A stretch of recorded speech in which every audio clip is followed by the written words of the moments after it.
Pumunta si Nehemias sa Jerusalem. Ikalawang kabanata. Noong unang buwan na siyang buwan ng Nisan, nang ika-20 taon ng paghahari ni Artaxerxes, sinilbihan ko ng inumin ng hari. Noon lang niya ako nakitang malungkot. Kaya tinanong niya ako, "Bakit ka nalulungkot? Mukha ka namang walang sakit. Parang may problema ka." Labis akong kinabahan, pero sumagot ako sa hari, "Humaba po nawa ang buhay ng mahal na hari. Nalulungkot po ako dahil ang lungsod na pinaglibingan ng aking mga ninuno ay nagiba, at ang mga pintuan nito ay nasunog." Nagtanong ang hari, "Ano ang gusto mo?" Nanalangin ako sa Diyos ng kalangitan, at pagkatapos sumagot ako sa hari, "Kung maaari po, mahal na hari, at kung nalulugod po kayo sa akin, gusto ko sanang umuwi sa Huda para muling ipatayo ang lungsod kung saan inilibing ang aking mga ninuno." Tinanong ako ng hari habang nakaupo ang reyna sa tabi niya, "Gaano ka katagal doon at kailan ka babalik?" Sinabi ko kung kailan ako babalik, at pinayagan niya ako. Humiling din ako sa hari, "Kung maaari po, mahal na hari, bigyan niyo po ako ng mga sulat para sa mga gobernador ng probinsya sa kanlurang Euphrates.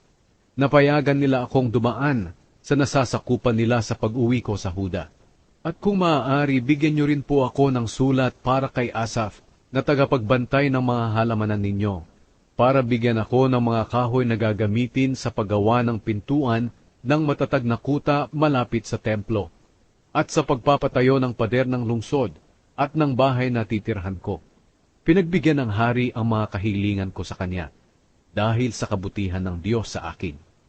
Sa pag-alis ko, pinasamahan pa ako ng hari sa mga opisyal ng sundalo at sa mga ngabayo.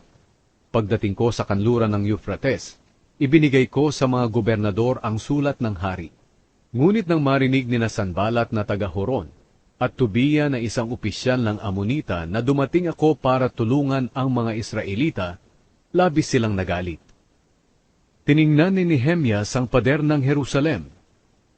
Pagkalipas ng 3 araw mula nang dumating ako sa Jerusalem, umalis ako ng hating gabi na may ilang kasama. Hindi ko sinabi kahit kanino ang gustong ipagawa sa akin ng Diyos tungkol sa Jerusalem.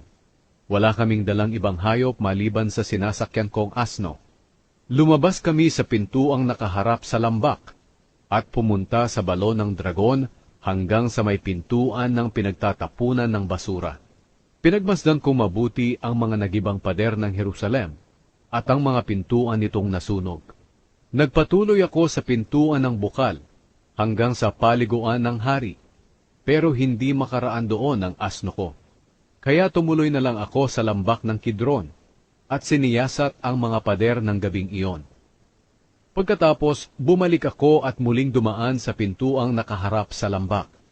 Hindi alam ng mga opisyal ng lungsod kung saan ako nanggaling at kung ano ang ginawa ko, sapagkat wala pa akong pinagsabihang Hudyo tungkol sa balak ko, kahit ang mga pari, mga pinuno, mga opisyal, at ang iba pang nasa pamahalaan.